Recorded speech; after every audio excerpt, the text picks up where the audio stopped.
Non veg சமையல் சொந்தங்களுக்கு வணக்கம். ரொம்ப ஃபேமஸான காந்தாரி முட்டை எப்படி செய்கிறதுன்னு தான் இன்றைக்கி பார்க்க போகிறோம். இதோட டேஸ்ட் பார்த்தீங்கன்னா அல்டிமேட்டாக இருக்கும். அதை விட இதை ரெடி பண்ணுறது ரொம்ப சிம்பிளானது. அதனால் தாராளமாக எப்போ வேணாலும் இதை செய்யலாம்.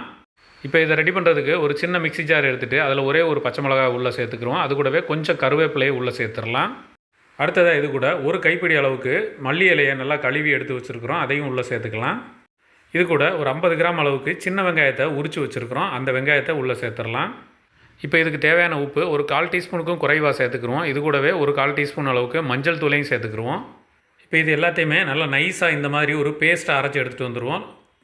அடுத்ததாக ஒரு 6 முட்டை எடுத்து நல்லா அவிச்சு இந்த மாதிரி 2 கட் பண்ணி வச்சுருக்குறோம். அதில் ஒரு பீஸை எடுத்துகிட்டு நம்ம அரைச்சி வச்சுருக்கிற அந்த பேஸ்ட்டை ஒரு 1/2 டீஸ்பூனுக்கு மட்டும் எடுத்து வச்சு அதில் நல்லா பரப்பி விட்டுறலாம்.